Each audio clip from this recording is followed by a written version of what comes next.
The animal paused on the threshold, interrogative alert, ready for flight if necessary. Severn laid down his pallet and held out a hand of welcome. The cat remained motionless, her yellow eyes fastened upon Severn. "Puss," he said in his low, pleasant voice, "come in."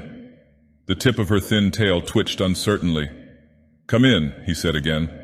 Apparently she found his voice reassuring, for she slowly settled upon all fours, her eyes still fastened upon him, her tail tucked under her gaunt flanks. He rose from his easel, smiling. She eyed him quietly, and when he walked toward her, she watched him bend above her without a wince. Her eyes followed his hand until it touched her head. Then she uttered a ragged mew. It had long been Severn's custom to converse with animals, probably because he lived so much alone. And now he said, "What's the matter, Puss?" Her timid eyes sought his. "I understand," he said gently. "You shall have it at once." Then, moving quietly about, he busied himself with the duties of a host, rinsed a saucer, filled it with the rest of the milk from the bottle on the windowsill, and kneeling down, crumbled a roll into the hollow of his hand. The creature rose and crept toward the saucer. With the handle of a palette knife, he stirred the crumbs and milk together and stepped back as she thrust her nose into the mess. He watched her in silence. From time to time, the saucer clinked upon the tiled floor as she reached for a morsel on the rim, and at last the bread was all gone, and her purple tongue traveled over every unlicked spot until the saucer shone like polished marble. Then she sat up and, coolly turning her back to him, began her ablutions. "Keep it up," said Severn, much interested. "You need it." She flattened one ear, but neither turned nor interrupted her toilet. As the grime was slowly removed, Severn observed that nature had intended her for a white cat. Her fur had disappeared in patches from disease or the chances of war. Her tail was bony and her spine sharp. But what charms she had were becoming apparent under vigorous licking, and he waited until she had finished before reopening the conversation. When at last she closed her eyes and folded her forepaws under her breast, he began again very gently, "Puss, tell me your troubles." At the sound of his voice, she broke into a harsh rumbling which he recognized as an attempt to purr. He bent over to rub her cheek, and she mewed again, an amiable, inquiring little mew, to which he replied, "Certainly you are greatly improved, and when you recover your plumage you will be a gorgeous bird." Much flattered, she stood up and marched around and around his legs, pushing her head between them and making pleased remarks, to which he responded with grave politeness. "Now what sent you here?" he said. "Here into the street of the Four Winds and up 5 flights to the very door where you would be welcome. What was it that prevented your meditated flight when I turned from my canvas to encounter your yellow eyes? Are you a Latin Quarter cat as I am a Latin Quarter man? And why do you wear a rose-colored flowered garter buckled about your neck?" The cat had climbed into his lap and now sat purring as he passed his hand over her thin coat. "Excuse me," he continued in lazy, soothing tones, harmonizing with her purring, "if I seem indelicate, but I cannot help musing on this rose-colored garter, flowered so quaintly and fastened with a silver clasp. For the clasp is silver. I can see the mint mark on the edge, as is prescribed by the law of the French Republic. Now why is this garter woven of rose silk and delicately embroidered? Why is this silken garter with its silver clasp about your famished throat? Am I indiscreet when I inquire if its owner is your owner? Is she some aged dame living in memory of youthful vanities, fond, doting on you, decorating you with her intimate personal attire? The circumference of the garter would suggest this, for your neck is thin, and the garter fits you. But then again I notice most things, that the garter is capable of being much enlarged. These small silver-rimmed eyelets, of which I count 5, are proof of that. And now I observe that the 5th eyelet is worn out, as though the tongue of the clasp were accustomed to lie there. That seems to argue a well-rounded form." The cat curled her toes in contentment. The street was very still outside. He murmured on, "Why should your mistress decorate you with an article most necessary to her at all times? Anyway, at most times. How did she come to slip this bit of silk and silver about your neck? Was it the caprice of a moment, when you, before you had lost your pristine plumpness, marched singing into her bedroom to bid her good morning? Of course, and she sat up among the pillows, her coiled hair tumbling to her shoulders as you sprang upon the bed, purring, 'Good day, my lady.' Oh, it is very easy to understand," he yawned, resting his head on the back of the chair. The cat still purred, tightening and relaxing her padded claws over his knee. "Shall I tell you all about her, cat? She is very beautiful, your mistress," he murmured drowsily, "and her hair is heavy as burnished gold. I could paint her, not on canvas. for I should need shades and tones and hues and dyes more splendid than the iris of a splendid rainbow. I could only paint her with closed eyes, for in dreams alone can such colors as I need be found. For her eyes I must have azure from skies untroubled by a cloud, the skies of dreamland. For her lips roses from the palaces of slumberland, and for her brow snowdrifts from mountains which tower in fantastic pinnacles to the moons. Oh, much higher than our moon here, the crystal moons of dreamland. She is very beautiful, your mistress. The words died on his lips and his eyelids drooped.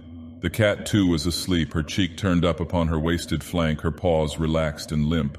It is fortunate, said Severn, sitting up and stretching, that we have tided over the dinner hour, for I have nothing to offer you for supper but what may be purchased with 1 silver franc.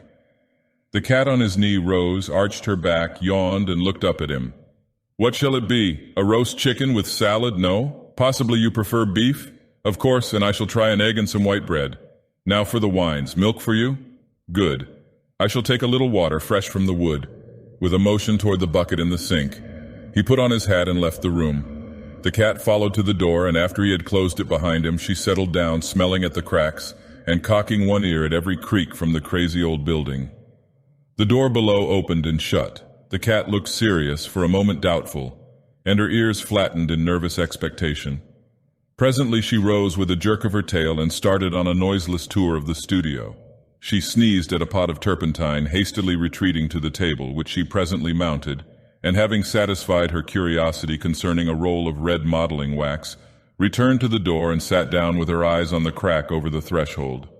Then she lifted her voice in a thin plaint. When Severn returned he looked grave, but the cat, joyous and demonstrative, marched around him, rubbing her gaunt body against his legs, driving her head enthusiastically into his hand, and purring until her voice mounted to a squeal.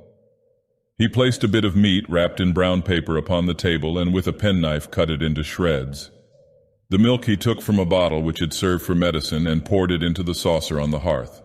The cat crouched before it, purring and lapping at the same time. He cooked his egg and ate it with a slice of bread, watching her busy with the shredded meat, and when he had finished and had filled and emptied a cup of water from the bucket in the sink, he sat down, taking her into his lap, where she at once curled up and began her toilet. He began to speak again, touching her caressingly at times by way of emphasis. Cat, I have found out where your mistress lives. It is not very far away. It is here, under this same leaky roof, but in the north wing which I had supposed was uninhabited. My janitor tells me this. By chance he is almost sober this evening. The butcher on the Rue de Seine, where I bought your meat, knows you, and old Caban, the baker, identified you with needless sarcasm. They tell me hard tales of your mistress which I shall not believe. They say she is idle and vain and pleasure-loving. They say she is hare-brained and reckless. The little sculptor on the ground floor, who is buying rolls from old Caban, spoke to me tonight for the first time, although we have always bowed to each other. He said she was very good and very beautiful. He has only seen her once and does not know her name. I thanked him. I don't know why I thanked him so warmly. Caban said, into this cursed street of the four winds blow all things evil. The sculptor looked confused, but when he went out with his rolls, he said to me, I am sure, monsieur, that she is as good as she is beautiful. The cat had finished her toilet and now, springing softly to the floor, went to the door and sniffed. He knelt beside her and, unclasping the garter, held it for a moment in his hands. After a while he said, There is a name engraved upon the silver clasp beneath the buckle. It is a pretty name, Sylvia Elvin.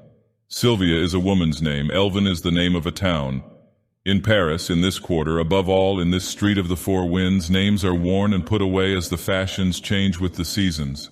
I know the little town of Elvin, for there I met fate face to face, and fate was unkind. But do you know that in Elvin fate had another name, and that name was Sylvia? He replaced the garter and stood up, looking down at the cat crouched before the closed door. The name of Elvin has a charm for me. It tells me of meadows and clear rivers. The name of Sylvia troubles me like perfume from dead flowers. The cat mewed. Yes, yes, he said soothingly, I will take you back. Your Sylvia is not my Sylvia. The world is wide and Elvin is not unknown. Yet in the darkness and filth of poorer Paris, in the sad shadows of this ancient house, these names are very pleasant to me.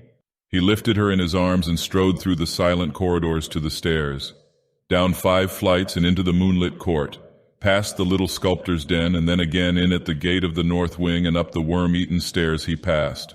until he came to a closed door. When he had stood knocking for a long time, something moved behind the door. It opened and he went in. The room was dark.